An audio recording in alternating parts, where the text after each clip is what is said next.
जय हिंद। मैं अंकित, आप सबका एक इंग्लिश में बहुत बहुत स्वागत है। और ये रहा कॉमन, और इसके बाद क्या होगा, इसके बाद होगा एरर्स। ठीक है, और ये रहा पहला क्वेश्चन। आगे आगे नहीं आया, आजा। पहला क्वेश्चन क्या है? A terrorist is a person, tense पे बेस्ड क्वेश्चन है। A terrorist is a person who is believing in और tries to bring about terror. Bring about का मतलब होता है ला देना, मतलब लागू कर देना, या किसी चीज को अंदर से निकाल के बाहर ला देना, या किसी चीज को फैला देना, ऐसा करके। ठीक है, तो एक टेररिस्ट पर्सन नहीं होता है, तुक्ष प्राणी होता है। एक टेररिस्ट इज ए तुक्ष प्राणी हु इज बिलीविंग नहीं होगा। क्यों नहीं होगा? क्योंकि देखिए आगे क्या है, tries to bring about terror है। आगे क्या है? ट्राइज। आगे वर्ड देखिए, ट्राइज होगा। दिख रहा है आपको? चश्मा लगा के इस आंख से देखेंगे, दिखेगा। तो वहां पे क्या होगा? इज बिलीविंग की जगह क्या होगा? बिलीव्स होगा। बिलीव्स। ठीक है, BELIEVES, बिलीव्स। क्या? ठीक है, ये टेररिस्ट कौन ऐड कर दिया? बताओ इसको, हटाओ इसको। A terrorist is a person, a तुक्ष प्राणी हु बिलीव्स इन और tries to bring about terror. वो चारों तरफ आतंक फैलाना चाहता है। ठीक है। अगला क्वेश्चन क्या है? I have been reading in my classroom for last evening. देखिए, जैसे कि अगर हम कह रहे हैं फॉर सिंस का मामला, यहां पे फॉर सिंस का, तो कैसे हैं आप लोग? ये फॉर सिंस का मामला है। इसमें देखिए क्या है, लास्ट इवनिंग से पता चल रहा है ना कि पिछले शाम से कर रहा है। ये क्या हो गया? पिछले शाम से ये कर रहा है। और सिंस का मतलब क्या होता है कि, सॉरी उल्टा बोल दिया। सिंस का मतलब होता है पिछले शाम से कर रहा है, पता है कि पिछले शाम से। और फॉर का मतलब पता नहीं चलेगा, जैसे ये कई सालों से मुझे पीछा कर रहा है, तो फॉर ईयर्स, उस सेंस में क्या होगा? फॉर ईयर्स हो जाएगा। ठीक है, उस सेंस में क्या हो जाएगा? जैसे he is following me for years, वो सालों से मेरा पीछा कर रहे थे, यहां पे फॉर ईयर्स होगा। लेकिन इसमें क्या बोल रहा है कि लास्ट इवनिंग, तो इसलिए फॉर लास्ट इवनिंग होगा, सिंस लास्ट इवनिंग होगा। क्यों? मैंने बताया ना, लास्ट इवनिंग का मतलब हो रहा है कि पता चल रहा है कि पिछले शाम से, इसलिए। तो I have been reading in my classroom since last evening. अगला क्वेश्चन क्या है? We bought the shop in 2020 and we did a lot of work on it since then. देखिए, इस क्वेश्चन में सिंस देन का बहुत बड़ा रोल है। सिंस देन का, हम लोगों ने खरीदा एक शॉप, दुकान खरीद लिया इसने, पैसा वाला का बेटा है, इन 2020, और इसने कोरोना में दुकान खरीदा है, भारी गलती किया इसने। And we did a lot of work, we bought the shop in 2020 and we did a lot of work on it. नहीं, देखिए सिंस देन का रोल क्या बोल रहा है कि तब से वी डिड नहीं होगा, हम लोगों ने किया नहीं, हम लोग कर रहे हैं। सिंस देन, सिंस देन यही दिखाता है ना कि सिंस देन अगर आ गया तो प्रेजेंट टेंस को यूज करना पड़ेगा। आप याद रखें, बहुत ही अच्छा और बहुत ही खूबसूरत बात कही हमने। आप इसे पचाएं, डाइजेस्ट करें। सिंस देन अगर यूज हुआ तो इस केस में क्या होगा कि क्या होगा? प्रेजेंट टेंस यूज होगा, बस इतनी सी बात है। तो we bought the shop in 2020 and we did a lot of work की जगह क्या होगा? We have done a lot of work on it since then. ठीक है, तो वी हैव डन होगा, क्या होगा? Have done. जगह बना लिया जाएगा यहां पे जहां जगह मिलेगा वहां जगह बनाया जाएगा। समझ पा रहे हैं? अगला क्वेश्चन देख रहे हो क्या? हाँ, याद रखें आप, सिंस देन यूज हो गया तो प्रेजेंट टेंस को यूज करना पड़ेगा, क्योंकि वो दिखाता है कि पहले से अभी के वजह। अगला क्वेश्चन क्या है कि they tried to tell Vidya what has happened but their words, yeah that's you, their words were not audible। उन लोगों ने कोशिश किया विद्या से बताने का कि क्या हुआ था, लेकिन उनका वर्ड सुन नहीं पा रहे थे हम लोग। ऑडिबल नहीं था, were not audible। ऑडिबल मतलब सुन पाना, मतलब सुन नहीं सकते थे, ऐसा था। were not audible। तो देखिए ट्राइड क्या है? ट्राइड क्या है? पास्ट में चला गया। They tried to tell Vidya what, तो यहां पे has happened नहीं होगा, what had happened होगा। HAD, has की जगह क्या होगा? HAD होगा, HAD, what had happened। ऊपर सब मिटा देते हैं क्योंकि मेरे को बहुत जगह चाहिए। उधर तो लिख नहीं सकते हैं क्योंकि वो अपने हिस्से में पढ़ता नहीं है, उसका पैसा नहीं पेड हुआ है, तो इधर से उधर हम लिख नहीं सकते हैं। अब इतना ही लिख सकते हैं, तो इतना में ही हमको मिटा के काम चलाना पड़ेगा। इसके उधर वाला पैसा तो पेड ही नहीं हुआ। अब क्या है? अगला क्वेश्चन क्या है? हाँ, तो इस क्वेश्चन में आप देख रहे हैं कि व्हाट हैड हैपेंड होगा। ठीक है, they tried to tell Vidya what had happened but their words, हाँ but their words were not audible. अगला क्वेश्चन है हियर केम माय फ्रेंड, ये देखो मेरा दोस्त आ गया। Here came my friend said Ram when he saw me. देखिए कभी भी आप ऐसे एक्सक्लेमेटरी यूज करें तो हियर और देयर इन दोनों के साथ प्रेजेंट फॉर्म आता है। हियर कम्स होगा, हियर कम्स मतलब लो, ये लो आ गया, ये देखो दोस्त आ गया मेरा। हियर कम्स माय फ्रेंड, ये देखो मेरा दोस्त आ गया, और ये रहा मेरा दोस्त। Said Ram when he saw मी, जब उसने मुझे देखा तो ऐसा बोला। तो यहां पे हियर की वजह से कम्स होगा, ठीक है। केम नहीं होगा, ना ही कम भी नहीं होगा। कम तो वैसे भी नहीं होगा, मतलब सिर्फ कम भी दिया रहता तो कम नहीं होता। ये हटा देते हैं, चलिए क्या होगा, हियर कम्स होगा। Here comes my friend said Ram when he saw मी। अगला क्वेश्चन क्या है, राम आएंगे तो अंगना बिछाएंगे। नहीं ये नहीं है ये हम लोग खुशी में गाते हैं, ये क्वेश्चन नहीं। क्वेश्चन है कि राम निग्लेक्ट्स हिज रिसर्च, जय Shri Ram, these days without any derived conclusions। मतलब राम मना कर देते हैं his research these days, आजकल without any derived conclusion। इसमें गलती कहां है? हाँ देखिए निग्लेक्ट्स के वजह से एक यूनिवर्सल टाइप का आ रहा है, जैसे कि हमेशा से शुरू से ही मना कर देता है, ऐसा करके कि जैसे राम शुरू से ही मना कर देते हैं। निग्लेक्ट्स का मतलब ये होता है ना, प्रेजेंट इंडेफिनिट क्या दिखाता है कि कोई चीज बहुत दिन से होते आ रहा है, आगे बहुत दिन तक होता रहेगा, मतलब ये शुरू से होता है। जैसे आई कम, मैं आता हूं, जैसे कोई होता ना कि सन राइजेस, सूरज उगता इन द ईस्ट, ऐसा करके।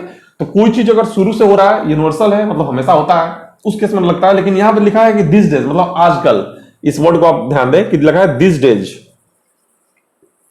ठीक है। तो राम निग्लेक्ट्स की जगह क्या होगा, Ram is neglecting his research these days without any derived conclusions, ठीक है। बिना किसी डिराइव्ड कंक्लूजन्स के राम इज निग्लेक्टिंग। निग्लेक्ट मतलब मना करना, ऐसे कर निग्लेक्ट कर देना, ठीक है। मतलब गैर जिम्मेदाराना करके होता है, क्या होता है निग्लेक्ट का मतलब होता है लापरवाही टाइप का, ऐसा कुछ लापरवाह टाइप का। So Ram is neglecting his research these days without any doubt. अगला क्वेश्चन क्या है, my brother has left for Mumbai last Sunday. My brother has left for Mumbai last, देखिए लास्ट एक ऐसा वर्ड है ना कि ये आ गया तो ऑलरेडी पास्ट में चला गया, क्वेश्चन पास्ट में चला गया या फिर सेंटेंस पास्ट में चला गया, इसलिए हैज नहीं होगा, हैज हटा दें, सिर्फ लेफ्ट होगा, LEFT, ठीक है। क्वेश्चन देख रहे हैं आप कि my brother left for Mumbai last Sunday, has यहां से हटा देना है। क्यों हटाना, मैं बता कि वो मेरा भाई मुंबई के लिए निकल चुका था, तो लास्ट की वजह से हम लोग हैज हटा दिए, सिर्फ लेफ्ट हो गया, ठीक है। अगला क्वेश्चन आप देख रहे हैं,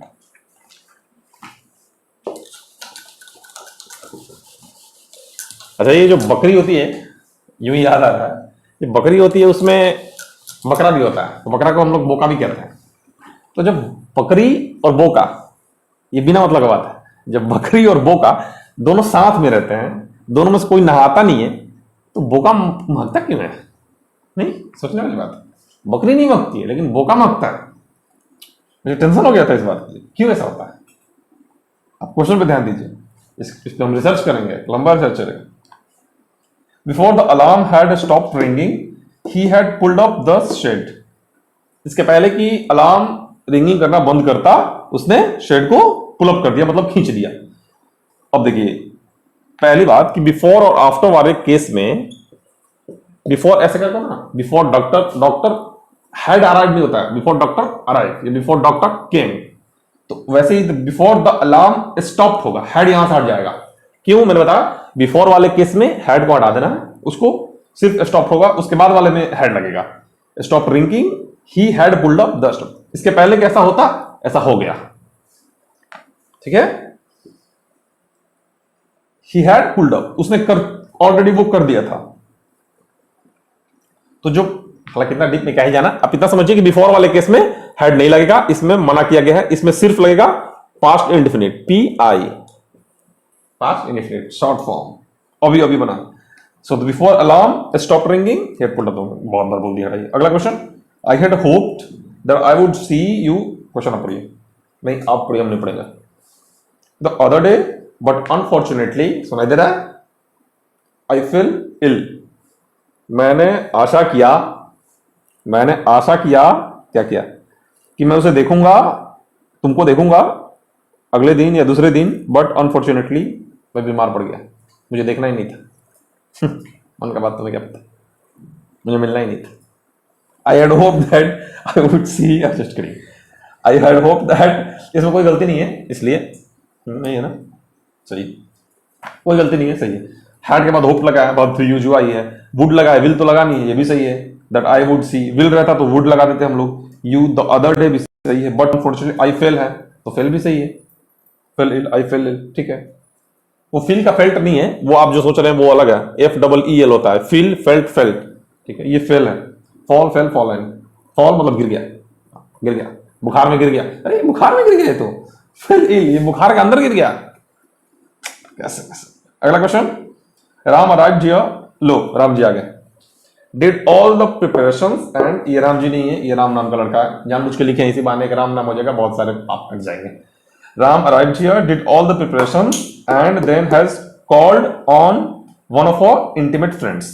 यहां फ्रेंड्स की जगह अगर फ्रेंड रहता तो गलत हो जाता, फ्रेंड्स प्लूरल चाहिए था, क्यों? क्योंकि वन ऑफ लगा, one of her intimate friends, तो फ्रेंड्स है ऑलरेडी, ये सही है, तो गलती क्या है?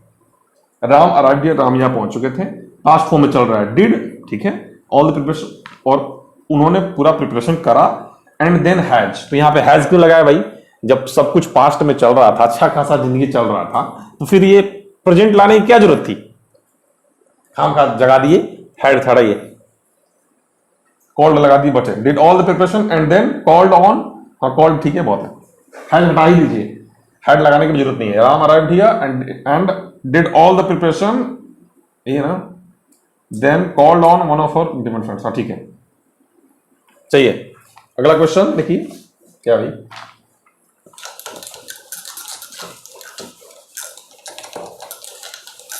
देखिए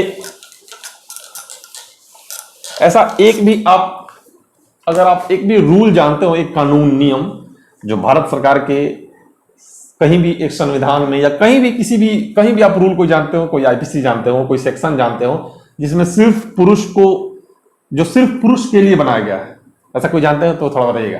मतलब उसमें महिला नहीं है, लेकिन हाँ महिला के लिए बहुत सारे कानून बनाए गए हैं जो सिर्फ महिला के लिए है, पुरुष के लिए स्पेशल कोई कानून नहीं। या तो एक कानून है जिसमें पुरुष और महिला दोनों है, मेल फीमेल, या फिर एक ऐसा कानून है जिसमें सिर्फ फीमेल है, सिर्फ मेल के लिए कोई कानून नहीं है। और इसमें सबसे खूबसूरत बात यह है कि क्या ही बोले, रहने देता है खाम खा। जैसे देखिए सिमिलरिटी का बात होती है, जैसे क्या ही बोल रहे हैं, कुछ बोले कि रहने दे। जैसे देखिए क्वेश्चन यूं मन में आ रहा है, गिव हर पेन, और ये रहा गिव हिम पेन। मतलब ग्रामर भी हम लोगों के साथ बदसलूकी कर रहा है, ग्रामर भी नहीं छोड़ रहा है हम लोगों को, बोल रहा है कि नहीं उसको हम ज्यादा वैल्यू देंगे, तुमको नहीं देंगे, नहीं देंगे वैल्यू, लेके दिखा।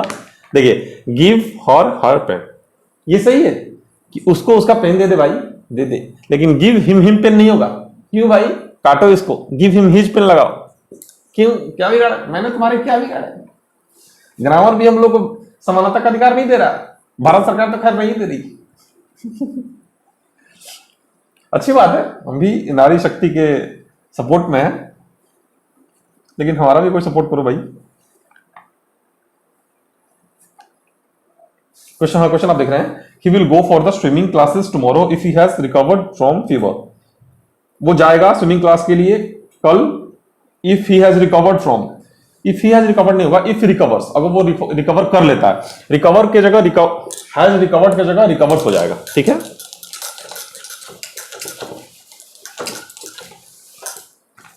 ठीक है, यहां पे क्या होगा, if he recovers from fever हो जाएगा। अगला क्वेश्चन, कि द चीफ मिनिस्टर अनाउंस्ड, बहुत अच्छी बात है, the chief minister announced in the assembly that he will become CM once again. और वो कौन है, इसमें गलती क्या है बताइए?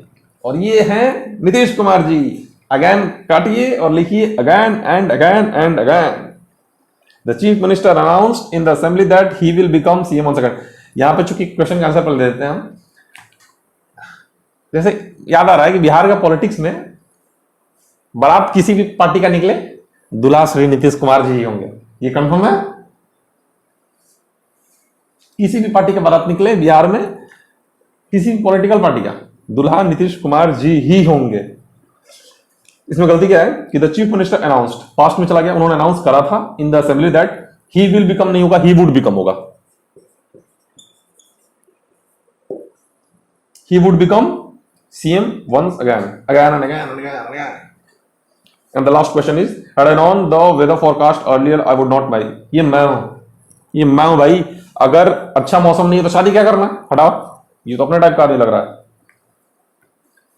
इस क्वेश्चन को फिल करने वाला मेरे जैसा है। Had I known the weather forecast, अगर मुझे पता चलता कि इतना गंदा ये मौसम करेगा, अपन शादी नहीं करता। हालांकि मेरी शादी हुई भी नहीं है, सो अच्छी बात है, सबसे खूबसूरत बात है ये।